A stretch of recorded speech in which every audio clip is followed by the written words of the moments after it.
જો વિદ્યાર્થી મિત્રો ધોરણ 11 ચેપ્ટર નંબર 13 એમાં છેલ્લે લેક્ચર નંબર 19માં આપણે આપણા પેમ્પલેટના પ્રશ્ન નંબર 75થી 80 ભણી ગયા હતા. આજે લેક્ચર નંબર 20માં પ્રશ્ન નંબર 81થી આગળ વધીએ. તો પ્રશ્ન નંબર 81નું વિધાન આ રીતનું છે. એરોમેટિક જો प्रश्न नंबर 81 एरोमेटिक संयोजनों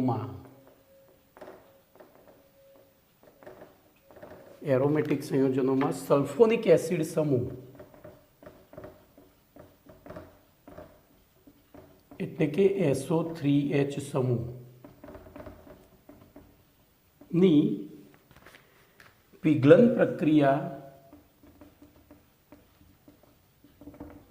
जणावो. ध्यान राखजो. हवे पहलू तो अपने प्रश्नનું अर्थघटन करिए. એટલે એરોમેટિક સંયોજન એટલે પહેલું તો બેન્ઝીન તો લઈ જ લેવાનું, બરોબર. આ બેન્ઝીનની અંદર કોઈ કાર્બન ઉપરથી હાઇડ્રોજનનું વિસ્થાપન થઈને SO3H સમૂહ જોડાયેલો હોય, બરોબર. અહીંયા બાકીના કોઈ પણ સમૂહ હોય એનાથી કોઈ મતલબ નથી, પણ ઓછામાં ઓછો એક SO3H સમૂહ હોવો જોઈએ. તો એને ઘન NaOH સાથે આપણે ગરમ કરીએ એટલે કે પીગલન કરીએ, બરોબર. તો શું થાય છે વિચારો. તો આપણે ત્યાં પ્રક્રિયા કાયદેસર આ બેની જ થાય છે. હવે SO3H પ્લસ NaOH, બરોબર. આ સ્વભાવે બેઝિક છે, આ સ્વભાવે એસિડિક છે. તો શું થશે તો આ અહીંથી આની સાથે જોડાઈ જશે. એટલે જોજો NaHSO3 બનશે. આ ક્ષાર બન્યો સોડિયમ બાયસલ્ફાઇડ, બરોબર. હવે જોજો આ NaHSO3 પ્લસ સ્વરૂપે આવે તો કેવા સ્વરૂપે આવે તો પ્લસ કે માઇનસ વિચારો. તો સલ્ફરની વિદ્યુત ઋણતા કાર્બન તર કરતાં વધારે છે એટલે માઇનસ સ્વરૂપે આવે.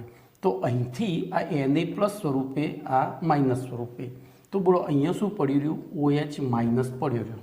જોજો આ બંને વચ્ચે પ્રક્રિયા થઈ, NaHSO3 બન્યું, OH પડી રહ્યો. તો OH કોનું સ્થાન લેશે? હવે કોનું સ્થાન લેશે?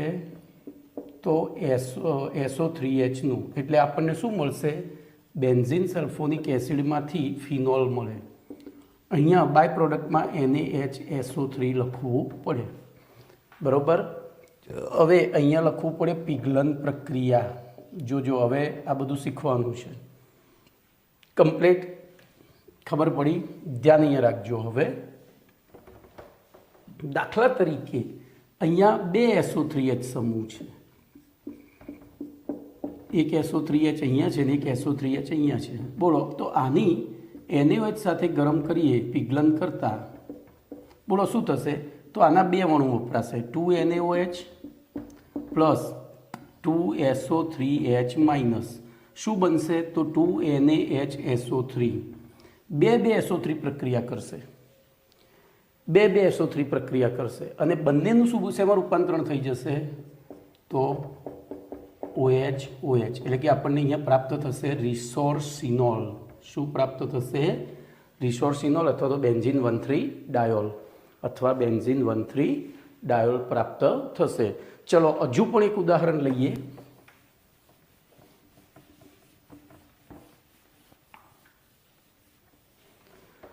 દાખલા તરીકે હું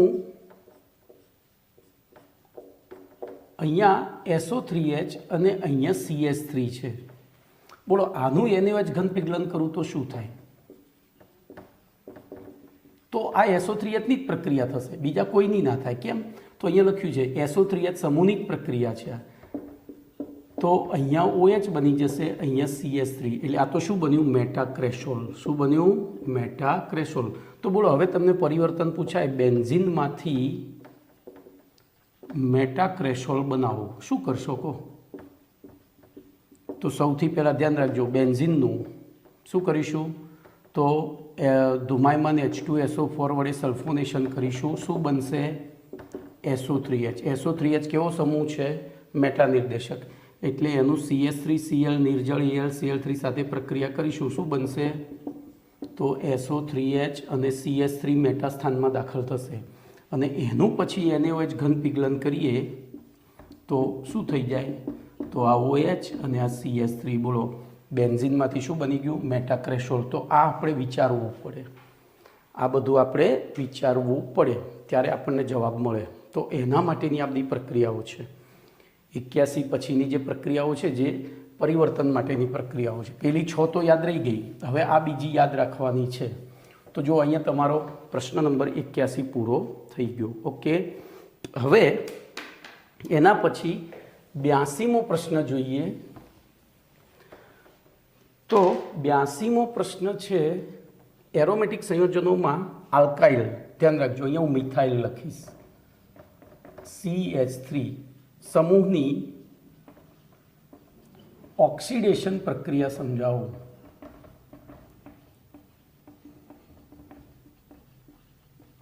બોલો, આવું પૂછે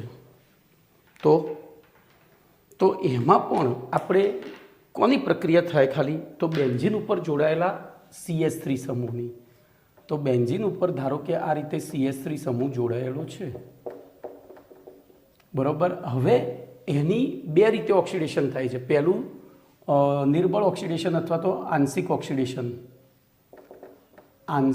ઓક્સિડેશન. આ પહેલી રીત. હવે એની અંદર શું વાપરવાનું? તો આ યાદ રાખવું પડે. જેમ સલ્ફોનેશનમાં આપણને પ્રશ્નમાં જ કહી દીધું છે NaOH ઘન પીગલન, પણ અહીંયા યાદ રાખવું પડે. શું યાદ રાખવાનું? CrO2Cl2 ક્રોમાઇલ chloride. શું? અથવા CrO3CH3CO2O. આ બેમાંથી કોઈ પણ એક વાપરો. તો અહીંયા શું થાય છે? હવે જોજો, તો આની અંદરથી કે આની અંદરથી ઓક્સિજન મુક્ત થાય છે. એ ઓક્સિજન અહીંથી 2 હાઇડ્રોજન લઈને જતો રહે છે. જોજો, 2 ઓક્સિજન મુક્ત થાય અને બે હાઇડ્રોજન લઈને જતો રહે. તો ધ્યાન રાખજો, CH3 + O2. તો એમાંથી અહીંયા હું આ રીતે લખું CH + H2 + O + O. આ રીતે આને જુદી પાડી. તો બોલો, આ બે ભેગા થઈને શું બનાવ્યું? H2O. શું બનાવ્યું? H2O. તો હવે વધ્યું શું? તો આ બે ભેગા થાય તો બોલો અહીંયા શું નિપજ મળી જાય? શું નિપજ મળી જાય? વિચારો. તો CHO બેન્ઝાલ્ડિહાઇડ મળે. શું મળે? બેન્ઝાલ્ડિહાઇડ. બોલો, કમ્પ્લીટ. હવે બીજી પ્રક્રિયા ધ્યાન રાખજો. તો આ યાદ રાખવાનું છે. બીજી પ્રક્રિયામાં સંપૂર્ણ ઓક્સિડેશન. જોજો, આમાં આંશિક ઓક્સિડેશન કેમ કહ્યું? તો એક જ ઓક્સિજન દાખલ થયો છે. હવે સંપૂર્ણ ઓક્સિડેશન કરવું હોય ત્યારે KMnO4 KOH, જેને બેયરનો પ્રક્રિયક કહે છે. ધ્યાન રાખજો, ખાસ આ પૂછાય છે. એટલે તમને પ્રશ્ન ટ્વિસ્ટ કરીને પૂછે કે ટોલ્યુઇનની બેયર પ્રક્રિયા જણાવો. ટોલ્યુઇન, આ ટોલ્યુઇન કહેવાય, એની બેયર પ્રક્રિયા જણાવો. તો આ જ કરવી પડે. અથવા આપણી પાસે બીજું છે K2Cl2O7. ચલો, એ પણ ચાલે ને. અહીંયા આપ્યું છે Cl2O3 + Al2O3. આ મિશ્રણને 600°C તાપમાને ગરમ કરવું પડે. તો આવી પરિસ્થિતિમાં શું થશે? જોજો, આમાં 2 જ ઓક્સિજન હતા, અહીંયા 4 છે. પૂરેપૂરા અહીંયા હુમલો કરશે. તો શું થશે? જોજો, 4માંથી તો આ રીતે પ્રક્રિયા થાય CH3 + O + O + O.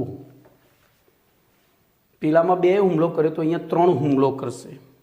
કેટલા હુમલો કરશે? 3. તો એમાંથી આપણે આને જુદું પાડીએ તો વચ્ચેથી શું થયું? પાણી. અને આ 2 O અહીંયા દાખલ થશે. એટલે જોજો, અહીંયા બંધારણ કેવું થશે? તો Cની સાથે H જોડાયેલો હતો. જોજો, અહીંયા ધ્યાન રાખજો, આ રીતે 3 H હતા, એમાંથી એક H શું થયો? 2 H જતા રહ્યા. તો આ 2ની જગ્યાએ અહીંયા ડબલ બોન્ડથી એક O દાખલ થશે અને બીજો આ 2ની વચ્ચે દાખલ થઈ જશે. તો આ તો શું બન્યું? બેન્ઝોઇક એસિડ બન્યું. આ બેન્ઝાલ્ડિહાઇડ બન્યું હતું, આ બેન્ઝોઇક એસિડ બન્યું. બોલો, કમ્પ્લીટ? ક્લિયર? ખબર પડી? તો આ યાદ રાખવાનું છે. આપણે આ વસ્તુઓ યાદ રાખવાની છે. ઓકે, એમાં બીજું કંઈ કરવાનું નથી. ચલો, હવે આમાંથી MCQ પૂછાય કે બેન્ઝીનમાંથી સેલિસિલિક એસિડ બનાવો. ધ્યાન રાખજો, સેલિસિલિક એસિડનું બંધારણીય સૂત્ર આવું છે, OH અને COOH. તો બેન્ઝીનમાંથી ધ્યાન રાખજો, હવે હું આ ભૂસી નાખું છું અને પરિવર્તન તમને સમજાવું. તો બોલો બેન્ઝીન, તો પહેલું બેન્ઝીનનું શું કર્યું આપણે, તો ધુમાયમાન H2SO4 વડે શું કરી નાખ્યું, તો SO3H કર્યું. પછી એની CH3Cl નિર્જળ AlCl3 સાથે પ્રક્રિયા કરી તો આની મેટા નિર્દેશક અસરના કારણે શું બન્યું, તો SO3H CH3. ચલો આનું ઘન NaOH પિઘલન કર્યું તો શું થયું, SO3H CH3, અરે સોરી OHCH3. શું થયું, OHCH3. અને આનું પછી KMnO4 KOH સાથે ઓક્સિડેશન કર્યું, સંપૂર્ણ ઓક્સિડેશન, તો આ CH3નું શું બની ગયું, તો અહીંયા OH, અહીંયા COOH. તો આ રિસોર્સિનોલ કહેવાય. તો આમ બેન્ઝીનમાંથી કાર્બનિક સંયોજનમાં કોઈપણ કાર્બનિક સંયોજન કોઈપણ બીજા કાર્બનિક સંયોજનથી બનાવી શકાય. ધારો કે આને પાછું બનાવવું હોય આ, તોય બને. એના માટે બે પ્રક્રિયા કરવી પડે. કઈ બે પ્રક્રિયા, તો પહેલી પ્રક્રિયા જોજો આવશે ભણવાની, આને સોડા લાઈમ સાથે ગરમ કરવાનું એટલે ફિનોલ બની જાય, આ COOH જતો રહે. અને એને Zn સાથે ગરમ કરવાનો 630°C. પાછળ ભણવાની છે જ આ પ્રક્રિયા. તો OH જતો રહે એટલે પાછું શું બની ગયું, બેન્ઝીન. પાછું શું બની ગયું, બરોબર. તો અહીંયા વચ્ચેથી CO2 દૂર થાય, અહીંયા ઝેણીઓ દૂર થાય, એટલે કે O જતો રહ્યો એટલે H સીધો જોડાઈ ગયો. તો આપણે આ બે પ્રક્રિયાઓ હવે ભણવાની છે. ખબર પડી, આ બધી બેઝિક પ્રક્રિયાઓ છે જે તમારે યાદ રાખવાની છે. ઓકે, ચલો એના પછી તો એના પછીનો પ્રશ્ન છે પ્રશ્ન નંબર 83. પ્રશ્ન નંબર 83 જોઈએ. તો એમાં આપણને કીધું છે એરોમેટિક સંયોજનોમાં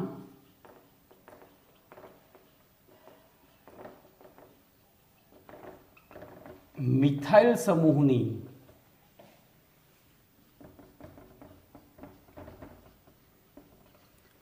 ક્લોરિનેશન પ્રક્રિયા જણાવો.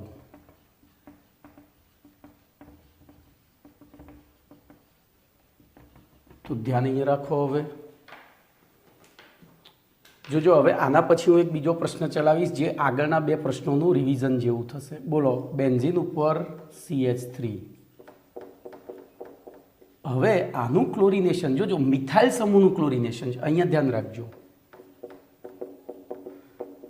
જો તમે અહીંયા Cl2 FeCl3 લો તો ફિનાઇલ સમૂહમાં ક્લોરિનેશન થાય અને નિપજ તરીકે આપણને શું મળે, તો CH3 એમના એમ રહે, ઓર્થોક્લોરોટોલ્યુઇન અને પેરાક્લોરોટોલ્યુઇન મળે, કારણ કે આ ઓર્થોપેરા નિર્દેશક છે. પણ અહીંયા જો Cl2 HNu લઈએ, HNu એટલે સૂર્યપ્રકાશ અથવા UV એટલે કે અલ્ટ્રાવાયોલેટ કિરણો, અથવા 384 કેલ્વિન એટલે કે 111°C તાપમાને ગરમ કરીએ તો ધ્યાન રાખજો અહીંયા Cl2 છે. શું છે, આપણે શકુની વાપર્યો નથી અને વળી સૂર્યપ્રકાશ આપ્યો છે. શકુની વાપર્યો હોત તો અહીંયા શું થાત, બોલો, તો શું થયું હોત, તો અહીંયા વિષમ વિભાજન થાત, માઇનસ પ્લસ. પણ સૂર્યપ્રકાશ છે, સૂર્યપ્રકાશ આપણે લોખંડનો સળિયો સૂર્યપ્રકાશમાં મૂકીએ તો બોલો શું થાય, એવું બને કે એ સળિયાનો એક છેડો વધારે ગરમ થાય, બરોબર, અને બીજો છેડો ઓછો ગરમ થાય, એવું બને ખરું? ના, સૂર્યપ્રકાશ બધે સરખો વહેંચાય. તો એવી પરિસ્થિતિમાં શું થશે ખબર છે, આ Cl-Clનું સમવિભાજન થશે વચ્ચેથી અને મુક્ત મૂલકો પેદા થશે. હવે જોજો, અહીંયા શું પેદા થતું હતું, ઇલેક્ટ્રોન અનુરાગી, એટલે પાઈ ઇલેક્ટ્રોન વાદળ ઉપર હુમલો કરતો હતો. અહીંયા મુક્ત મૂલક પેદા થાય છે. તો જ્યાં મુક્ત મૂલકો શક્ય હોય ત્યાં હુમલો કરે, તો અહીંયા મુક્ત મૂલક શક્ય છે. એટલે જોજો ત્યાં શું થશે, આ રીતે અહીંયા બેન્ઝીન છે, આ H અહીંયા પેલો Cl મુક્ત મૂલક અહીંયા હુમલો કરશે, અહીંયા હુમલો કરે અને અહીંથી આ બંને તોડી. હવે ધ્યાન રાખજો, એ શું કરે, તો બે મુક્ત મૂલક હતા, બરોબર. તો આ બંધ તોડ્યો એટલે એક મુક્ત મૂલક અહીંયા જોડાય ને એક મુક્ત મૂલક અહીંયા જોડાય. બોલો બાય પ્રોડક્ટમાં અહીંયા શું મળ્યું? HCl. અને નિપજ તરીકે શું મળ્યું? શું મળ્યું? તો 2 H એમના એમ રહ્યા, આ H જતો રહ્યો, એની જગ્યાએ Cl આવ્યો તો CH2Cl. ચલો ફરીથી આના પ્રક્રિયા કરીએ તો ફરીથી એવું થશે, હજુ બીજો H છે એને તોડશે તો CHCl2 બને. એક H હજુ ગયો, હજુ ફરીથી આના પ્રક્રિયા કરીએ તો બોલો તો 384 H. હો ભાઈ, તો હજુ એક HCl દૂર થાય, અહીંયા HCl દૂર થયો તો, અને આપણને શું મળી જાય? તો બેન્ઝીન ઉપર કાર્બન સાથે 3 Cl મળી જાય. હવે આના નામકરણ યાદ રાખવાના છે, આનું નામ યાદ રાખવાનું છે, ખાસ ધ્યાન રાખજો. તો આનું નામ ટોલ્યુઇન, આનું નામ બેન્ઝાઇલ ક્લોરાઇડ, જોજો બેન્ઝાઇલ ક્લોરાઇડ. આનું નામ બેન્ઝાલ ડાયક્લોરાઇડ અને આનું નામ બેન્ઝો ટ્રાયક્લોરાઇડ. જોજો મેં ક્લોરાઇડ નીચે લખ્યા છે જાણી જોઈને. તો બેન્ઝાઇલ ક્યારે લખાય? ટોલ્યુઇન ક્યારે લખાય? તો બેન્ઝીન ઉપર કાર્બન અને કાર્બન સાથે 3 હાઇડ્રોજન હોય, તો 3 હાઇડ્રોજન હાજર હોય ત્યારે શું લખાય? ટોલ્યુઇન. કાર્બન સાથે 3 હાઇડ્રોજન હાજર હોય ત્યારે ટોલ્યુઇન. 2 હાઇડ્રોજન હાજર હોય ત્યારે બેન્ઝાઇલ. બેન્ઝાઇલ. એક જ હાઇડ્રોજન હાજર હોય ત્યારે બેન્ઝાલ. અને એક પણ હાઇડ્રોજન હાજર ના હોય, 0 હાઇડ્રોજન હાજર હોય, 0 0, તમને O વંચાશે પાછો, તો એ વખતે બેન્ઝો લખાય. તો જોજો એક બીજું નામકરણ અહીંયા તમને શીખવા મળશે. બોલો આનું નામ શું થાય? આનું નામ શું થાય? જુઓ શું થાય? બોલો તો બોલો ઝડપથી.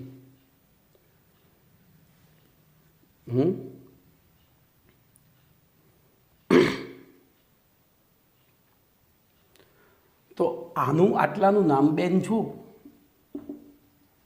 અને આનું નામ નાઇટ્રાઇલ. ખબર પડી? ખબર પડી? એવી રીતે બોલો અહીંયા Cl ની જગ્યાએ OH હોત તો નામ શું થાય? તો બેન્ઝાઇલ તો એમના એમ જ, બેન્ઝાઇલ તો એમના એમ. હવે OH છે એટલે આલ્કોહોલ. ખબર પડી? ખબર પડી કે નહીં? તો આ વસ્તુ વિચારવાની છે, આ વસ્તુ વિચારવાની છે, આ યાદ રાખવાનું છે કે એક 3 કાર્બન જોડાયો હોય બેન્ઝીન ઉપર ને એની સાથે 3 હાજર હોય તો એનું નામ ટોલ્યુઇન. 3 હાઇડ્રોજન હાજર હોય, 2 હાઇડ્રોજન હાજર હોય તો એટલા ભાગનું નામ બેન્ઝાઇલ, પછી જે સમૂહ હોય ક્લોરાઇડ. એક જ હાજર હોય તો બેન્ઝાલ, પછી જે સમૂહ હોય એનું નામ ક્લોરાઇડ. અરે સોરી, એક પણ હાજર ના હોય તો બેન્ઝો. તો જો આનું નામ એ બેન્ઝો, પછી સમૂહનું નામ નાઇટ્રાઇલ, અહીંયા બેન્ઝો ટ્રાયક્લોરાઇડ. બોલો કમ્પ્લીટ. ચલો હવે ધ્યાન રાખજો, આપણે જે 2 પ્રક્રિયાઓ ભણ્યા એ 2 પ્રક્રિયાઓ આગળની મિથાઇલ સમૂહની 2 પ્રક્રિયાઓ એ ફરી રિપીટ કરું છું. ધ્યાન રાખજો, એ ફરી રિપીટ કરું છું. બોલો ધ્યાન રાખજો. પહેલો 82મો પ્રશ્ન અને પછી 83મો પ્રશ્ન. બોલો અહીંયા બેન્ઝીન ઉપર આપણે શું એના માટે શીખ્યા? CH3 માટે. પણ CH2CH3 હોય તો 2 જગ્યાએ. બોલો CH2CH3 હોય અને પછી એનું ઓક્સિડેશન કરીએ, એનું KMnO4 KOH ઓક્સિડેશન કરીએ તો શું થાય? તો પણ અહીંયા તો બેન્ઝોઇક એસિડ જ બનશે. ધ્યાન રાખજો, અહીંયા COOH બને, આ કાર્બનમાંથી CO2 અને H2O બને. આ ખાસ ધ્યાન રાખજો. એટલે કે આમાં બેન્ઝીન સાથે જે જોડાયેલો કાર્બન છે એમાંથી COOH બની જાય અને બાકીનાનું શું બને? CO2. જેટલા પણ કાર્બન હોય, અહીંયા એક કાર્બન છે તો એક CO2 લખ્યો, 3 કાર્બન હોય તો 3 CO2 ને એ પ્રમાણે પાણી ઉત્પન્ન થયા કરે. અહીંયા તમે જો Cl2H9 કરો તો શું થાય? ચલો, તો તમારી પાસે અહીંયા કેટલા હાઇડ્રોજન છે જવા માટે? બોલો 5 હાઇડ્રોજન છે. તો આ Clના સમવિભાજનથી જે મુક્ત મૂલકો પેદા થશે એ ક્યાં હુમલો કરશે? મને કહો. ચલો, આ મુક્ત મૂલકો પેદા થયા એ હુમલો કયા કાર્બન ઉપર કરશે? તો ધ્યાન રાખજો, મુક્ત મૂલકોની સ્થિરતાનો ક્રમ આપણે 12મા પાઠમાં ભણી ગયા છીએ. પ્રાથમિકથી દ્વિતીયકથી તૃતીયક તરફ જઈએ એમ સ્થિરતા વધે તો આ પ્રાથમિક મુક્ત મૂલક બનશે. આ કાર્બન અન્ય એક જ કાર્બન સાથે જોડેલો છે, જ્યારે આ કાર્બન અન્ય 2 કાર્બન સાથે જોડે છે દ્વિતીયક, તો આ લોકો હુમલો આ અહીંયા કરે અથવા અહીંયા અને અહીંયા કરે, તો એવી પરિસ્થિતિમાં આપણને નિપજ તરીકે જોજો CHClCH3 મળે. આ ખાસ યાદ રાખજો. ફરીથી જોજો, હવે ફરીથી કરીએ, ચલો Cl2H9, તો હવે શું થશે? તો હજુ બીજો હાઇડ્રોજન છે એટલે Cની સાથે ClClCH3 થાય. બરોબર. હજુ ફરીથી કરીએ તો બોલો હવે શું થાય? તો હવે આનો વારો આવે. જ્યાં સુધી દ્વિતીયક મુક્ત મૂલક હાજર હોય ત્યાં સુધી દ્વિતીયક ઉપર જ થાય. હવે શું થશે? તો અહીંયા Cl પછી CH2Cl પછી પાછો CHCl2 અને ફરીથી પાછો CCl3. આ રીતે પ્રક્રિયા થાય. આ બધું વિચારીને ચાલવાનું છે. બરોબર. એક આ વસ્તુ થઈ ગઈ, બે આવી ગઈ. આ 82મો પ્રશ્ન હતો, આ 82મો ના 83મો. આપણે ત્યાં મિથાઇલ જ લીધો તો અહીંયા મેં ઇથાઇલ સમૂહ લીધો. ઓકે. તો અહીંયા ગમે એટલા કાર્બનવાળો હોય, ઓક્સિડેશન કરીએ એટલે COO એટલે બાકીના બધા CO2 અને H2O બને. અહીંયા જેટલા કાર્બન હોય એ પ્રમાણે એમાં દ્વિતીયક, તૃતીયક અને પ્રાથમિક મુક્ત મૂલકને ધ્યાનમાં રાખીને વિસ્થાપન થાય. ઓકે. ધ્યાન રાખજો. બીજું એક ઉદાહરણ લઈ લો. અહીંયા હું એક બીજું ઉદાહરણ લઈ લઉં. બોલો આ રીતનું બંધારણ હોય CH અને અહીંયા બેન્ઝીન જોડાયેલો હોય. બોલો, અને એની આપણે Cl2H ની પ્રક્રિયા કરીએ તો કયો હાઇડ્રોજન જશે? તો જોજો, આ પ્રાથમિક થયો, આ પ્રાથમિક થયો, આ દ્વિતીયક થયો અને આ તૃતીયક થયો. તો પહેલો હુમલો આની ઉપર થશે એટલે નિપજ તરીકે આપણને શું મળશે? તો CHCCl. જોજો, ઉપર Cl, નીચે CH3 એમના એમ, અહીંયા CH3 એમના એમ. બોલો ફરીથી કરીએ તો શું થાય? હવે શું થાય? તો હજુ આ દ્વિતીયક છે, પ્રાથમિક ઉપર છેલ્લે હુમલો કરે તો હવે હુમલો થશે દ્વિતીયક ઉપર. તો અહીંયા CCl, નીચે CH3, અહીંયા H એમના એમ. બરોબર. અહીંયા CH2 લખવાનો રહી ગયો છે ભાઈ. હજુ ફરીથી કરીએ તો આ H જશે અને એ ગયા પછી આ બે ઉપર હુમલો થાય. ખબર પડી? તો આ બધું વિચારવાનું છે, ગોખવાનું નથી. આ G-NEETમાં આવું જ પૂછે છે લોકો. ઓકે. ચલો ધ્યાન અહીંયા રાખો. એના પછી પ્રશ્ન નંબર 84. તો પ્રશ્ન નંબર 84નું વિધાન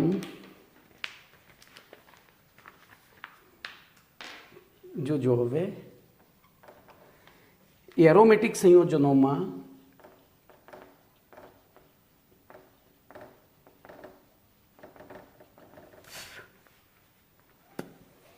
CHCl2 સમૂહની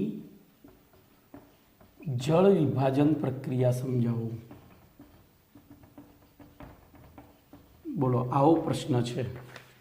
CHCl2 સમૂહની જળ વિભાજન પ્રક્રિયા સમજાવો. તો જો એમાં શું થાય? તો એરોમેટિક સંયોજનમાં આપણે બેન્ઝીન ઉપર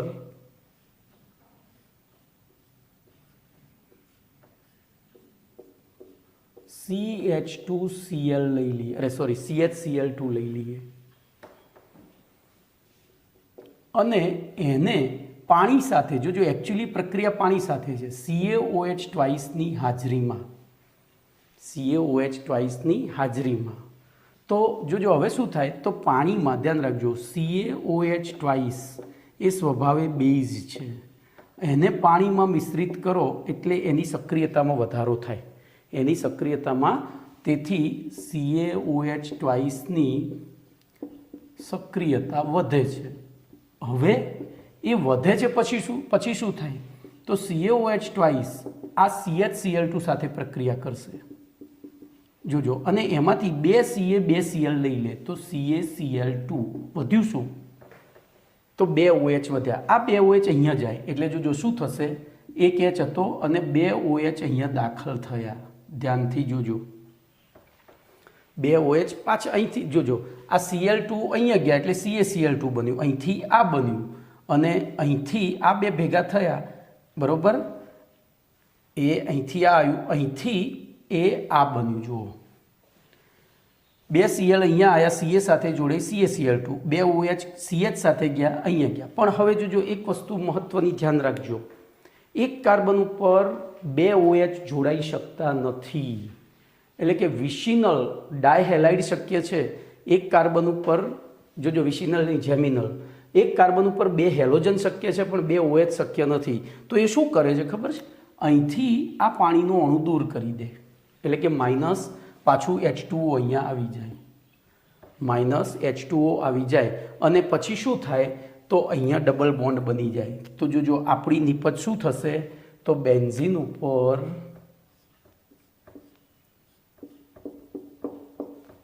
ઉપર CH, H એમના એમ રહ્યો, Cl બે ગયા એની જગ્યાએ, તો બેન્ઝાલ્ડિહાઇડ થાય. શું થાય? બેન્ઝાલ્ડિહાઇડ. હવે આ પ્રક્રિયાનું મિકેનિઝમ જોજો, આ અહીંયા એમના એમ રહે છે. આ જે પાણીના અણુ આવ્યા એ પાણીના અણુ સાથે પાછો CaCl2 પ્રક્રિયા કરી તો CaCl2 plus H2O gives CaOH twice. જોજો, બે OH લઈ લેશે, અરે CaOH ટ્વાઇસ, અને આપણે એક પાણીનો અણુ ઓલરેડી પહેલેથી ઉમેરેલો હતો, એટલે 2H2O અને વત્તા 2HCl. તો અહીંયા માઇનસ 2HCl લખવું પડે, માઇનસ 2HCl લખવું પડે. ત્યાં ખબર પડી? આખી મિકેનિઝમ સમજો તમે ફરીથી, આખું મિકેનિઝમ એટલે કે ક્રિયાવિધિ સમજો. બોલો, CaOH ટ્વાઇસની પ્રક્રિયા થઈ CHCl2 સાથે, તો Ca ગયો Cl2 સાથે ને એમાંથી બન્યું CaCl2. પછી OH ગયા CH સાથે અને એમાંથી બન્યો, બોલો, CH, અહીંયા HOH લખવાનું જ છે. તો અહીંયા બન્યું, આ રીતે જ લખું છું, CHOH, બરોબર, વત્તા. ખબર પડી? હવે તો એક કાર્બન ઉપર બે OH સમૂહ રહી શકતા નથી, એટલે પાણીનો અણુ દૂર થયો. એક ઓલરેડી પાણીનો અણુ હતો, એટલે બે HOH, ધ્યાન રાખજો. તો હવે શું થશે? આ CaCl2ની બે HOH સાથે પ્રક્રિયા થાય, એટલે પાછો Cl બે OH, Ca બે OH લઈ લે, એટલે શું બની જાય? CaOH ટ્વાઇસ, વત્તા આ બે H બે Cl સાથે, તો 2HCl. તો અહીંયા બાય પ્રોડક્ટમાં બે HCl બને છે અને આપણને નિપજ તરીકે શું પ્રાપ્ત થાય છે? બેન્ઝાલ્ડિહાઇડ. શું પ્રાપ્ત થાય છે? બેન્ઝાલ્ડિહાઇડ. કમ્પ્લીટ? ક્લિયર? તો આ 84મો પ્રશ્ન, પ્રશ્ન નંબર 84. તમારે તો ખાલી યાદ જ રાખવાનું છે કે CH બેન્ઝીન ઉપર અથવા તો કોઈપણ એરોમેટિક સંયોજનમાં CHCl2 સમૂહ હોય અને જો એને CH ટ્વાઇસ સાથે એના જલીય દ્રાવણ સાથે પ્રક્રિયા કરવામાં આવે તો CHCl2નું CHOમાં રૂપાંતરણ થઈ જાય. પણ કેવી રીતે થાય એ આપણે અહીંયા જાણવાનું છે. ચલો, એના પછી 85મો પ્રશ્ન લઈએ.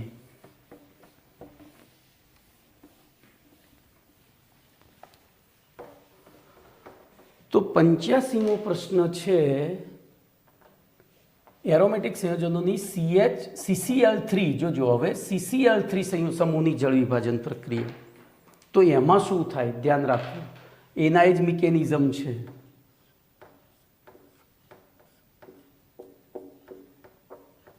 તો અહીંયા CCl. બોલો, આની પાણીના અણુ સાથે કોની હાજરીમાં પ્રક્રિયા કરી? બોલો, તો CaOH ટ્વાઇસની હાજરીમાં. ધ્યાન અહીંયા રાખજો. તો અહીંયા 3 Cl છે, 3 Cl છે, એટલે શું થશે? 3 પાણીના અણુ વપરાશે. હવે જો તમે મિકેનિઝમ સમજી ગયા છો, એટલે હવે આ 3H આ 3 Cl લઈને જતા રહેશે. 3H તો માઇનસ 3HCl. તો એના સ્થાને જોડાશે કોણ? એના સ્થાને જોડાશે કોણ? તો Cની સાથે 3 OH જોડાયા. પણ આપણને ખબર છે કે એક કાર્બન ઉપર એકથી વધુ OH જોડાઈ શકતા નથી. તો એવી પરિસ્થિતિમાં શું થશે ખબર છે? એ આ પાણીનો અણુ અહીંથી ગાયબ થશે, તો માઇનસ H2O. આ મધ્યવર્તી નિપજ છે ભાઈ, અસ્થાયી નિપજ છે, મધ્યવર્તી અસ્થાયી નિપજ. બોલો, તો આ પાણીનો અણુ દૂર થયો એટલે અહીં આ કાર્બનની ઓક્સિજનની એક એક સંયોજકતા મુક્ત થઈ તો અહીંયા ડબલ બોન્ડ બની ગયો. તો બોલો નિપજ તરીકે આપણને શું મળશે હવે? C double bond O H O, અથવા તો એને ઇક્વિવેલન્ટ આ રીતે લખાય C double O H. Complete. તો બેન્ઝીન ઉપર કાર્બન અને કાર્બન સાથે 3 હેલોજન હોય અને જો એને 3 અણુ પાણી સાથે કેલ્શિયમ હાઇડ્રોક્સાઇડની હાજરીમાં પ્રક્રિયા કરીએ તો એ CCl3નું શેમાં રૂપાંતરણ થઈ જાય? COOHમાં. ભાઈ ચોપડીમાં આ પ્રક્રિયાઓ નથી આપી પણ જી નીટમાં પૂછાય છે. કમ્પ્લીટ. ક્લિયર. ચલો તો અહીંયા પ્રશ્ન નંબર 85 પણ પૂરો. હવે 86મો પ્રશ્ન જોઈએ.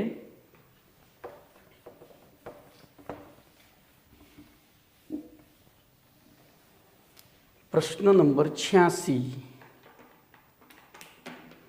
તો પ્રશ્ન નંબર 86નું વિધાન આ રીતનું છે કે એરોમેટિક સંયોજનોમાં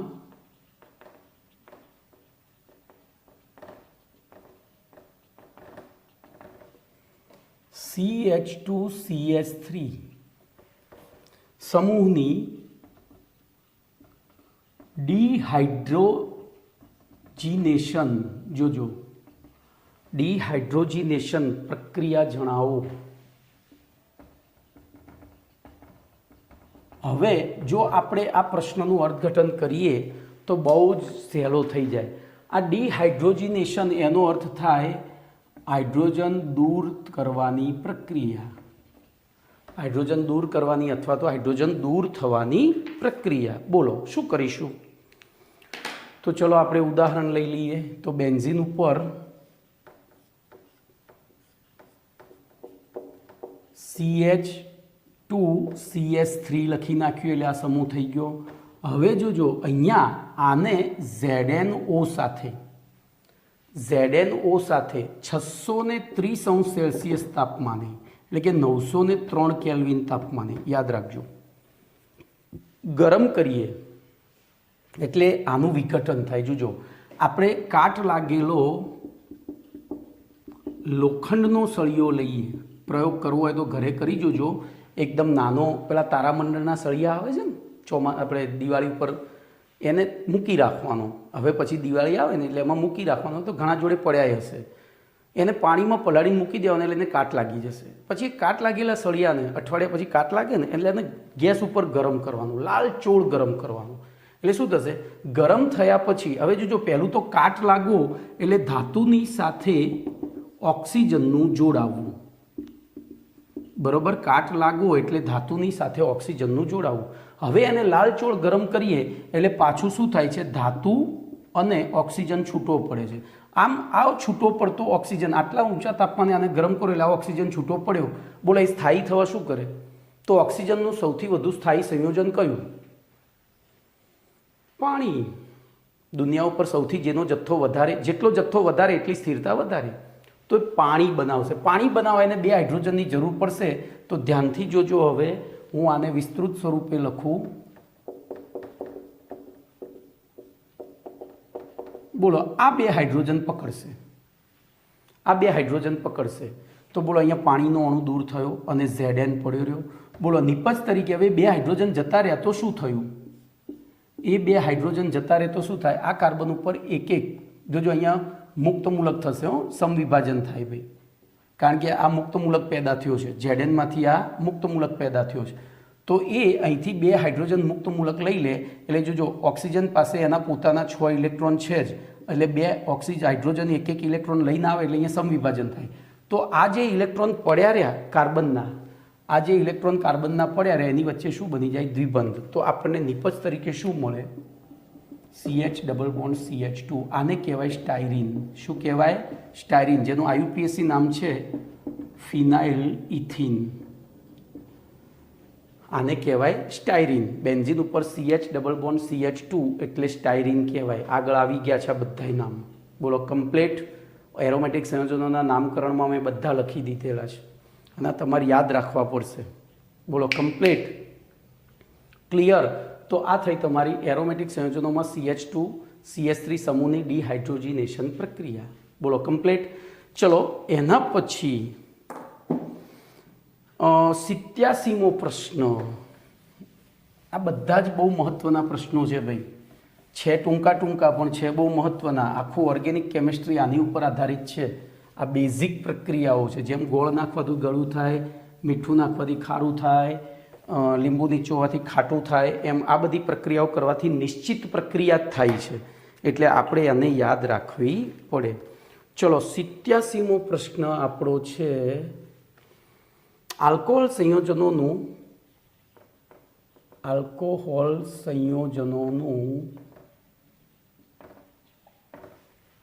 આલ્કેનમાં રૂપાંતરણ.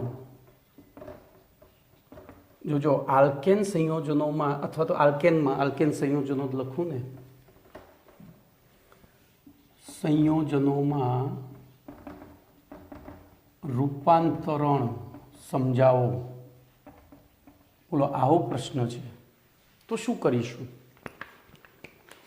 તો સિમ્પલી આપણે વિચારીએ. બોલો હું આલ્કોહોલ લઈ લઉં, CH3CH2OH. બોલો એમાંથી આલ્કેન એટલે મારે O દૂર કરવો છે, તો CH3CH3 થઈ ગયો. આ H સીધો જોડાઈ જાય. આ હતો ઇથેનોલ, આ હતું. તો એના માટે શું કરવું? બોલો. તો એના માટે તમારે યાદ રાખવાનું છે 2 અણુ HI સાથે લાલ ફોસ્ફરસની હાજરીમાં ગરમ કરવો પડે. શું કરવો પડે? ગરમ કરવો પડે. એટલે જોજો પહેલું તો HIનું શું થશે? હવે આપણે ગરમ કરીએ એટલે બંને બાજુ ઉર્જા સરખી મળે. એટલે આનું એક તો આ બંધ લાંબો હતો અને વિદ્યુત ઋણતા આયોડિનની ઓછી હતી, એટલે શું થાય? સમવિભાજન થાય. અહીંયા HCl ના વાપરી શકાય, HBr ના વાપરી શકાય, HI જ વાપરવો પડે, કારણ કે આની વિદ્યુત ઋણતા ઓછી છે. એટલે આ બંધનું વિષમ વિભાજન થવાની શક્યતા ઓછી થઈ જાય. બોલો સમવિભાજન થયું. મેં 2 HI લીધા હતા એટલે શું પેદા થયું? 2 H મુક્ત મૂલક અને 2 I મુક્ત મૂલક. હવે પેલાની જેમ આ 2 H પેલામાં ઓક્સિજન મુક્ત મૂલક પેદા થતો હતો આગળની પ્રક્રિયામાં, અને H મુક્ત મૂલકને આકર્ષતો હતો, તો આ આને આકર્ષે. એટલે અહીંયા પણ કેવું વિભાજન થશે? સમવિભાજન. અને એ O નીચે આવી ગયો. બોલો શું બની ગયું? H2O. હવે આ I, તો જોજો આ H સીધો અહીંયા જ જોડી જશે એટલે આપણને શું મળી જશે? CH3CH3. અને આ 2 I એકબીજા સાથે જોડાઈને I2 બનાવી દે. શું બનાવી દે? I2. તો આ આનું મિકેનિઝમ. તો આલ્કોહોલમાંથી આલ્કેન બનાવવું હોય તો આ વસ્તુ કરવી પડે, બરોબર? આલ્કોહોલમાંથી આલ્કેન બનાવવું હોય તો આ કરવી પડે. હવે ફિનોલમાંથી સમજાવી દઉં. આ આલ્કોહોલીય OH હતો. હવે બેન્ઝીન ઉપર OH હોય તો મેં હમણાં કહ્યું હતું તમને. બોલો આને ZNની હાજરીમાં ગરમ કરો. તો જોજો ZNની હાજરીમાં ગરમ કરો એટલે આના કરતાં આનું આ પ્રવાહી છે એટલે આનું ઉત્કલન બિંદુ ઝડપી હોય તો આમાંથી O મુક્ત થઈ જાય. O મુક્ત થાય તે ZN તરફ આકર્ષાય, બને શું? ઝેણીઓ, અને સીધો જ અહીંયા H જોડાઈ જાય. તો શું બની ગયું? બેન્ઝીન. તો આલ્કોહોલીય OHને Hમાં ફેરવવો હોય તો 2 હાથ વડે લાફો, 2 HI લાફો. અને ફિનોલમાં જો એને બેન્ઝીનમાં ફેરવવું હોય તો ZN વડે. ઓકે, ઝેણિયા વડે. ઓકે, તો આ થઈ ગયું તમારું 87મો પ્રશ્ન, જે ચોપડીમાં નથી આ બધા, પણ જરૂરી છે. ચલો એના પછી 88મો પ્રશ્ન જોઈએ. ભાઈ અમુક છે ને અમુક નથી, એટલે મને એક્ઝેક્ટલી મેં લખ્યું હોય પેમ્પલેટ એટલે મને અત્યારે યાદ ના હોય કયા છે ને કયા નથી, પણ ટૂંકમાં મેં વધારાનું ઘણું બધું લખેલું છે એટલું યાદ રાખજો. ચલો એના પછી પ્રશ્ન નંબર 88.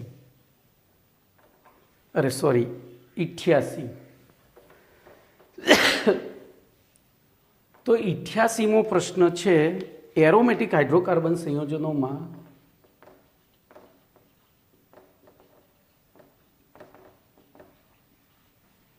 સંયોજનોની વિષાલુતા અને કેન્સર સર્જકતા સમજાવો.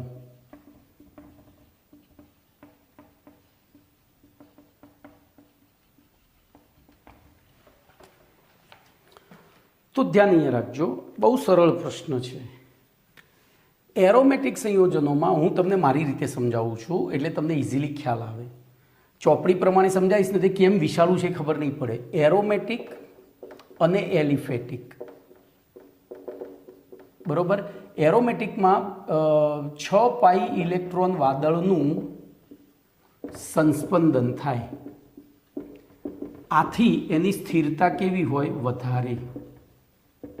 જ્યારે અહીંયા આવું કોઈ સંસ્પંદન થતું નથી, એટલે સ્થિરતા કેવી? ઓછી. એટલે જો આપણા શરીરમાં એરોમેટિક સંયોજનો પ્રવેશે તો એ લાંબા સમય સુધી જે તે અંગના સંપર્કમાં રહે છે. જ્યારે જો આ પ્રવેશે તો જે તે અંગમાં રહેલા સૂક્ષ્મ જીવો, એટલે કે આપણા શરીરમાં બેક્ટેરિયા તો હોય જ, પાચન કરી નાખે, તેનું પાચન કરી નાખે છે. જ્યારે અહીંયા બેક્ટેરિયા તેનું પાચન કરી શકતા નથી.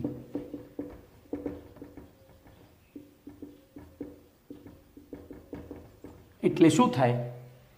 બેક્ટેરિયા એનું પાચન ના કરી શકે, એટલે શરીરમાં એનો સંગ્રહ થાય. સંગ્રહ થાય એટલે એ અંગની કાર્ય પદ્ધતિમાં, આપણા ઘરમાં કોઈ વધારાની વસ્તુ ખૂણામાં પડી તો આપણને નડે, એના જેમ આ શરીરમાં નડે એટલે શરીર શું? આપણા શરીરની એક રચના છે કે કોઈ પણ ફોરેન મટીરિયલને દૂર કરવા પ્રયત્ન કરે, એટલે કે એ અંગમાં વધુ ક્રિયાઓ થાય, અને વધુ ક્રિયાઓ થાય તો ત્યાં પ્રોટીનનો જથ્થો વધતો જાય, એટલે કે ચામડી વધતી જાય અને કેન્સર થાય છે. એટલે કે આપણા માટે ઝેરી છે અને કેન્સર સર્જક છે. કમ્પ્લેટ આ એકદમ સરળ ભાષામાં મેં તમને સમજાવ્યું. ચોપડીમાં જે લખ્યું છે આપણે પછી વાંચીએ. જ્યારે આમાં એવું થતું નથી, એટલે કે એરોમેટિક સંયોજનો કેવા હોય? આપણા માટે ઝેરી અને કેન્સર સર્જક હોય છે. હવે ધ્યાન રાખજો, એમાં જેટલા 6 પાઈ ઇલેક્ટ્રોન વાદળની સંખ્યા વધે એમની સ્થિરતા શું થાય? વધે. કારણ કે એટલા વધારે સંસ્પંદન થશે અને એટલી સ્થિરતા વધે એમની કેન્સર સર્જકતા વધતી જાય. તો આટલું યાદ રાખવાનું છે. તો જોઈએ હવે અંદર શું લખ્યું છે. બરોબર, અંદર શું લખ્યું છે જોઈએ. અંદર તો આટલું બધું ડીપમાં નહીં લખ્યું હોય. એરોમેટિક હાઇડ્રોકાર્બન સંયોજનોની સમાનધર્મી શ્રેણીના બેન્ઝીન અને બહુચક્રીય, એટલે કે એકથી વધુ ચક્રવાળા, બેન્ઝીન એક ચક્રવાળું છે, પેલા એકથી વધુ ચક્રવાળા હાઇડ્રોકાર્બન સંયોજનો વિષાલુ અને કેન્સર પ્રેરક સંયોજનો છે. સીધું કહી જ દીધું છે, કેન્સર પ્રેરક અને ઝેરી છે. કેમ છે નથી સમજાવ્યું, તો કેમ છે આપણને ખબર પડી ગઈ. ચલો એના પછી, આવા સંયોજનોમાં બેન્ઝીન ચક્રની સંખ્યા વધે તેમ તેની વિષાલુતા વધે. કેમ વધે? જો સ્થિરતા વધે. સ્થિરતા વધે તો બેક્ટેરિયા એનું પાચન મુશ્કેલીથી કરી જ ના શકે, અને શરીરમાં સંગ્રહ થાય. સંગ્રહ થાય એટલે આપણા માટે ઝેર જેવું છે. બરોબર. આવા કેટલાક વિષાણુ અને કેન્સર પ્રેરક હાઇડ્રોકાર્બન સંયોજનો હવે આપણા શરીરમાં પ્રવેશે છે ક્યાંથી? એની વાત કરીએ તો કોલસો, તમાકુ, પેટ્રોલિયમના અપૂર્ણ દહનના કારણે ઉત્પન્ન થાય અને શ્વસોશ્વસન મારફતે એ આપણા શરીરમાં દાખલ થાય છે. અને કેટલીક જૈવ રાસાયણિક પ્રક્રિયાઓ દ્વારા એ ડીએનએમાં, મેં તમને કહ્યું એમ, જે અંગના સંપર્કમાં રહે એ અંગ એનો વિરોધ કરે. આપણા શરીરની એક સિસ્ટમ છે, બરાબર, એના એન્ટીબોડીઝ ક્રિએટ થાય, અને વારે વારે એન્ટીબોડીઝ ક્રિએટ થાય તો એન્ટીબોડીઝની કાર્યક્ષમતા ઘટી જાય. એટલે પછી શું થાય કે પેલા કોષોની અનિયંત્રિત વૃદ્ધિ શરૂ થઈ જાય, અને એને આપણે કહીએ છીએ કેન્સર. તો કેટલીક જૈવ રાસાયણિક પ્રક્રિયા દ્વારા ડીએનએનો નાશ કરી કેન્સર પેદા કરે છે. કેટલાક કેન્સર પ્રેરક એરોમેટિક હાઇડ્રોકાર્બન સંયોજનોના નામ અને બંધારણ નીચે પ્રમાણે છે. એ તમે આગળ પણ ભણી ગયા હતા, અહીંયા ફરી આવ્યા છે. એરોમેટિક સંયોજનોના નામકરણમાં કઈ જગ્યાએ હું તમને કહું તો પ્રશ્ન નંબર, મારે જોવો પડશે ભાઈ, આઈ થિંક 12મા પાઠમાં આપણે જોઈ લઉં તો ના, બરાબર, પ્રશ્ન નંબર 63માં આવી ગયા હતા. જુઓ, પ્રશ્ન નંબર 63માં બધા જ સંયોજનો છે. બરાબર, તો એ ફરીથી અહીંયા લખી દેવાના છે. ઓકે, તો અહીંયા તમારો પાઠ પૂરો. બરાબર. હવે સમય જોઈ હું આગળ વધું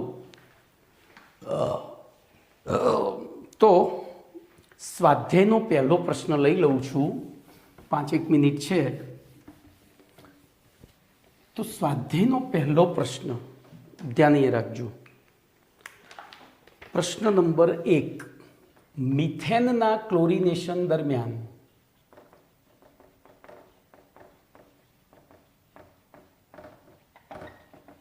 થોડા પ્રમાણમાં ઇથેન બને છે. સમજાવો, કારણ આપી સમજાવો. તો ધ્યાન અહીંયા રાખજો, મિથેનનું ક્લોરિનેશન આપણે ભણી ગયા, એમાં 3 તબક્કામાં પ્રક્રિયા થતી હતી. પહેલું પ્રારંભનમાં CL બંધનું સમવિભાજન થતું હતું, ખબર છે? CL બંધનું સમવિભાજન થાય અહીંયા H અથવા ડેલ્ટા, તો ત્યાં 2 Cl મુક્ત મૂલક પેદા થતા હતા. પછી બીજો તબક્કો સંચરણ. આ મુક્ત મૂલક પેલા CH4 હું મિથેન તરીકે લઉં છું, તો મિથેન ઉપર હુમલો કરે એટલે શું થાય બોલો? તો ત્યાં અહીંથી એક H લઈ અને અહીંયા CH3 મુક્ત મૂલક અને HCl બનાવે. શું બનાવે? CH3. હવે સમાપન તબક્કો, તો ત્રીજા તબક્કામાં જોજો સમાપન આમાં જ જે થાય છે સાહેબ, બોલો અહીંથી એક Cl અહીંયા વપરાઈ ગયો હતો, પણ હજુ શું પડી રહ્યું છે? તો CH3Cl. હવે જોજો આવા કેસમાં શું થાય, પાછું CH3 પોતાના જેવા, કારણ કે આપણે એક જ અણુ તો અહીંયા લીધો નથી, લાખો અણુઓ લીધા હોય, એવી રીતે Cl પોતાની જ સાથે જોડાય તો આપણને અહીંયા કેટલી નિપજો મળે? તો CH3Cl પણ મળે, CH3 પણ મળે અને Cl2 પણ મળે. પણ Cl2ને નિપજ ગણાય નહીં, કારણ કે આપણે એને પ્રક્રિયક તરીકે વાપર્યો છે. તો CH3Cl પણ મળે અને ઇથેન પણ મળે છે. બોલો, કમ્પ્લીટ? ક્લિયર? હવે ભાઈ એના પછી પ્રશ્ન નંબર 8 સુધી IUPAC નામ છે, એ તમારે જાતે પ્રેક્ટિસ કરવાની છે. પ્રશ્ન નંબર 8 સુધી હું નેક્સ્ટ લેક્ચરમાં 9મા પ્રશ્નથી આગળ ચલાવીશ. બરાબર? 9મા પ્રશ્નથી આગળ ચલાવીશ. તો અહીંયા સુધી રાખીએ છીએ, બીજું નેક્સ્ટ ટાઈમ.